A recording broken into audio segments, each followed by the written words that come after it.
예, 박근혜 대통령의 동생 박지만 회장의 수행비서가 지난 30일에 돌연 숨졌습니다. 성이 주 씨입니다. 주모 씨라고 해두죠. 경찰은요, 주모 씨가 심근경색으로 급사한 거다 이렇게 발표를 했습니다만 의혹은 잦아들지 않고 있습니다. 그도 그럴 것이 주모 씨는 박근현 씨의 남편이죠. 신동욱 총재와 박지만 씨 사이 재판의 증언자였습니다. 이 재판의 증인 박 대통령의 오촌 조카 2명에 이어서 이 비서 주모 씨까지 숨지자 수상하다는 얘기가 나올 수밖에 없는 거죠. 자, 이 사건의 당사자죠. 신동욱 공화당 총재 직접 연결해 보겠습니다. 신 총재님 안녕하세요. 예, 안녕하세요. 새해 복 많이 받으십시오. 예, 새해 복 많이 받으십시오. 이번에 숨진 박지만 회장의 비서 주모 씨, 지금 경찰청장은 의혹 가질 만한 사안이 아니다. 부검해봤는데 심근경색이다. 이렇게 얘기를 했거든요.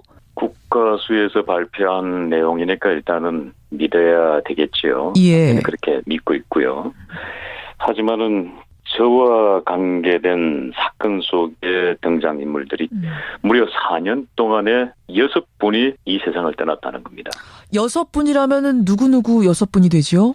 2011년도에는 박영철, 박영수. 이분들이 이제 박근혜 대통령의 오촌 조카 2명. 네, 그렇죠. 또 2012년도에는 이춘상 보좌관. 그리고 그 박영철 씨의 오른팔이었던 일명 짱구파 보스 항선웅 씨가 라면을 먹다가 천식으로 사망을 하죠. 그리고 정윤혜 씨와 아주 가깝게 지냈던 또 한 분이 계십니다. 아하. 거기다가 이번에 박지만 씨의 수행 비서까지.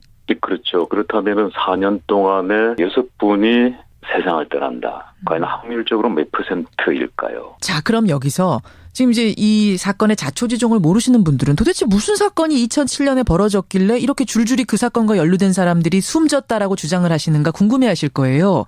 2007년에 그 사건이 뭡니까? 2007년도에 4월 중순경으로 전 기억을 하는데, 예. 유경재단에 제가 감사실장으로 재직하던 때였습니다. 예. 아침 9시경에 박용철 씨와 짱구파 황선웅, 그 일행 한 10여 명이 재단에 들어왔어요. 저에게 막 폭행을 가하기 시작했습니다. 왜요? 왜? 뭐라고 하면서?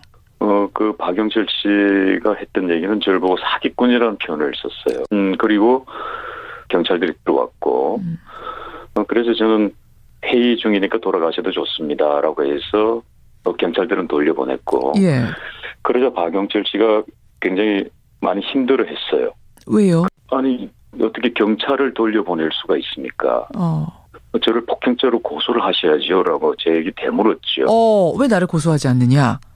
근데 아마 뭔가 오해가 있는 것 같아서 일어난 사건인 것 같으니 예. 굳이 그렇게 할 필요가 없는 것 같습니다라고 얘기하니까 자기가 받은 정보하고 다르다는 겁니다. 예. 그러면 그 정보를 누구로부터 받았느냐라고 얘기하니까 예. 박지만 회장의 비서실장으로부터 저에 대한 정보를 받았다는 것. 그게 첫 만남이었고 첫 인연이었어요. 아니 그러면 왜 박지만 회장이 신동욱 총재를 모함하려고 했을까요? 박지만 회장이 사주를 받았다는 게 아닙니다. 예. 박지만 회장이 비서실장이라는 사람이 중요한 겁니다. 비서실장. 예. 한 분의 증언자로부터 증언을 확보했는데요. 예. 정용희 씨와 최순실 전 남편 정윤혜 씨는 예.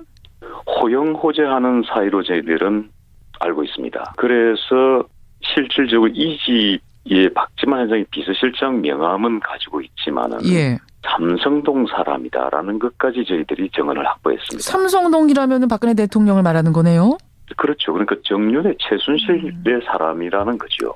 아니 그럼 정윤회 최순실의 사람이 박지만 회장과 신동욱 총재 사이를 이간질하려고 한 게 바로 그 폭력 사건이다? 전 그렇게 지금도 이해하고 있고 그렇게 알고 있습니다. 왜 둘 사이를 갈라놓으려고 하는 거죠? 왜? 최순실이? 그렇죠. 1990년에 박지만 회장과 제 아내가 노태우 대통령께 탄원서를 보내지 않습니까? 그렇죠. 우리 언니를 최씨 일가로부터 최태민으로부터 구해달라 이런 탄원서. 그렇죠. 예. 그런데 그 무렵에는 이제 박지만 회장과 삼성동 쪽이 가깝게 이렇게 관계를 가지고 있던 때라고 저는 알고 있습니다. 예. 저희와의 관계가 원만해지면 곤란한 거죠. 그렇기 때문에 박 회장과 저는 대립 관계를 만들어 놔야 된다고 저는 본 겁니다. 그러니까 막 남매들 사이를 이간질 시켜놔야 된다라고 최순실 정윤회는 판단했을 것이다. 그렇게 보는 겁니다. 그렇게 해서 이제 있다가 5월 중순에 한 달 후에 다시 저에게 전화가 온 겁니다. 누가요? 박용철 씨로부터. 박용철 씨, 그 폭력을 행사했던 박용철 씨로부터. 그리고 전화가 와서 하는 얘기가 예. 큰 고무 캠프에서 중국의 재경부 장관을 만나러 가야 되는 심부름을 가야 되는데 함께 동행하지 않겠습니까? 라고 저에게 묻습니다. 큰 고모가 누굽니까? 그 박근혜 대통령을 말하는 거네요. 그렇죠. 조카니까. 예. 그러고 나서 사고가 난 겁니다. 예. 칭다오에서 있었던 일 간략하게 청취자들께 좀 전해주신다면 간략하게. 중국의 조직폭력배들과 함께 저를 마약으로 일단은 엮으려고 했어요. 첫 번째는 500ml 생수병에서 이렇게 연기가 올라오더라고요. 거기 양쪽에 이렇게 빨대가 꽂혀 있고 그런데 저는 그 빨대를 손으로 잡고 입에 갖다 대고 불어냈지요. 바깥으로. 그리고 최대한 그들에게 협조를 하면서 속여야 된다고 좀 판단을 했지요. 예. 왜냐면은 반드시 살아서 돌아와야 되니까요. 예. 그렇게 해서 저는 속옷 차림을 뛰어내렸지요. 맨발로. 지갑만 챙겼어요. 예. 그렇게 해서 다리를 심하게 골절을 당했고 예. 힘들게 해서 7월 5일 날 제가 한국에 들어옵니다. 참, 정말 소설 같은 영화 같은 일을 당하고 한국에 돌아왔는데 그게 더 문제가 된 거지요. 사실은 중국에서 죽었어야죠. 아니 그 배우는 지금 누구라고 생각을 추정을 하시는 거예요? 그 당시에는 제가 판단을 했으니까 그 세 사람을 고소를 했겠지요. 그러니까 박지만 회장이라고 생각하신 거죠? 그렇죠. 박용철 씨가 2010년 9월 1일 법정에 정언을 했으니까요. 예. 그 정언한 사실을 가지고 고소를 한 거지요. 자, 그러면 박지만 회장의 수행비서 주 씨 같은 경우는 그 당시 재판에 나가가지고 신동욱 총재에게 불리한 증언했잖아요. 그 부분에 있어서 잘 설명이 안 되는데요. 최근에 혹시 주 씨를 만난 적 있으세요? 작년 10월 달에 우연히 만났습니다. 그러셨어요. 근데 내가 궁금한 게 있어서 그런데 어떻게 과거에는 청와대 3인방들과 협력 관계였는데, 요즘은 어떻습니까? 라고 한번 물어봤죠. 예.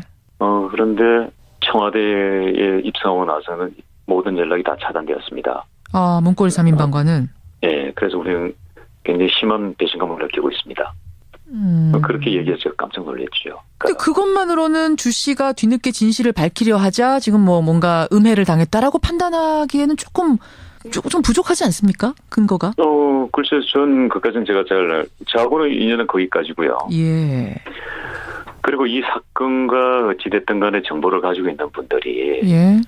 전부 다 두려움에 떨고 있어요. 최순실 씨만 구속되어 있지 않느냐라고 얘기하더군요.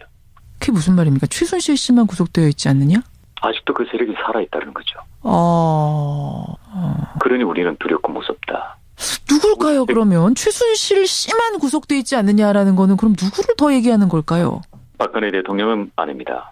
박지만 회장도 아닙니다. 예. 그것까지만 말씀드리죠. 그리고 제가 박지만 회장 얘기 나온 김에 제가 이 방송을 통해서 공개적으로 예. 박지만 회장께는 제가 진심으로 용서를 구하고 사과의 말씀을 드려야 되겠습니다. 그건 무슨 말씀이세요? 지금 와서 새로운 정황 증거들이 나오고 했을 때 박지만 회장도 피해자다. 그러니까 박지만 회장을 내세워서 저와 이간질을 하려고 했고 예. 제가 제 판단의 실수로 인해서 사실은 박지만 회장에게 큰 마음의 상처를 준 건 사실입니다. 그래서 이 방송을 통해서 새해에 박지만 회장께는 제가 진심으로 사과드리겠습니다. 미안합니다. 예. 그러면 박지만 회장이 아니라 다른 세력, 바로 그 세력이 이제와 생각하니 최 씨 일가일 거라고 생각하시는 거예요? 그렇지만 그것마저도 이제 장담할 수가 없다라는 거죠. 왜냐하면은 지금 제 주변에 있는 사건들은 상상 그 이상의 상상이지 않습니까? 아니 근데 실체가 없다 그러면 정말로 그냥 우연일 수 있는 거 아닙니까? 틀림없는 팩트 하나는 있죠. 뭔가요? 제가 피해를 봤다라는 건 팩트입니다. 예, 그렇죠. 그리고 미스테리한 사망 사건의 원인은 저라는 겁니다. 그래서 제가 마음이 많이 무겁고 힘듭니다. 알겠습니다. 그러면 혹시 신동욱 총재님, 신 총재도 어떤 신변의 위협을 느끼세요? 뭐 누가 미행한다든지 뭔가.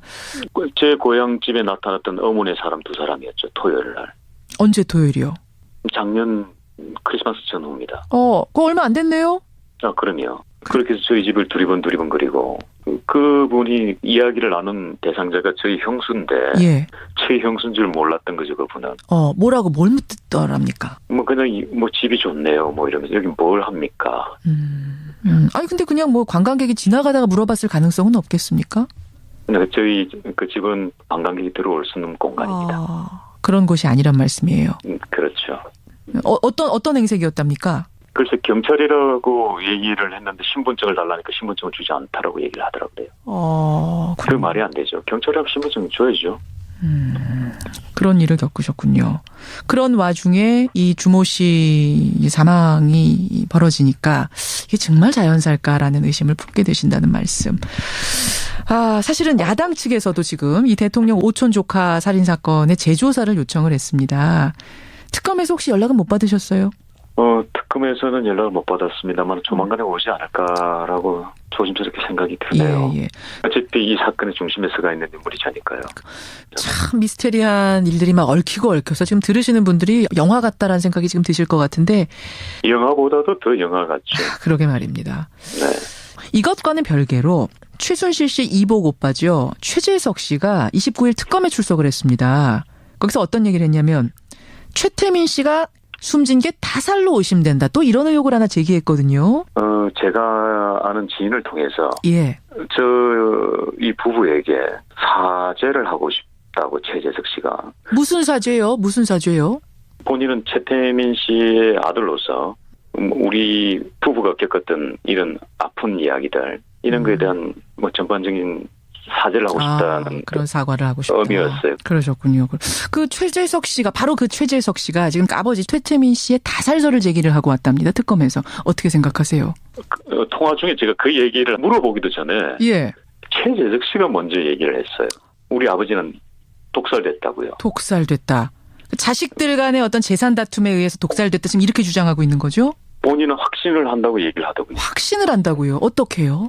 왜냐하면 돌아가시기 며칠 전까지 본인은 그 당시 중국에 있었는데 예. 통화를 했는데 목소리가 굉장히 건강했다 그럽니다. 그리고 나서 이제 늦게 그 사실을 알게 됐고 예. 그래서 왔을 때 안매장이 돼 있었다고 얘기를 해요. 안매장이 돼 있었다고요? 그렇죠. 근데 그 장소는 지금 현재 얼마 전에 방송에 나왔던 용인의 현재 산소 있지요. 예. 그것을 먼저 안매장을 하고 난 이후에 그렇게 산소화가 이렇게 크게 만들어졌답니다. 그래요. 하나 더 첨언하자면 예. 최재석 씨의 형제들. 예. 그 형제들에게 조직 폭력배들이 동원이 됐고 그 조직 폭력배들이 그 회 뜰 때 사용하는 칼 있지요. 우리 일명 사시미 칼이라고. 예. 그 칼의 위협에 의해서 각서를 쓸 수밖에 없었답니다. 재산 포기. 네. 그래서 그게 무효라고 얘기를 하더군요. 하고 있는 거죠. 그리고 그것을 종용한 배후를 지금 역시 최순실로 최재석 씨는 주장하고 있는 거고요. 아마 여러분들이 알고 있는 그럴 겁니다. 그런 거죠. 주장입니다. 네. 이건 최재석 씨의 주장입니다만, 이번 박지만 회장의 비서 주모 씨의 사망 사건. 여전히 의혹을 제기할 수밖에 없다. 그 상황이 무엇인지 오늘 이야기를 들어봤습니다. 오늘 고맙습니다. 네, 감사합니다. 예, 공화당 신동욱 총재였습니다.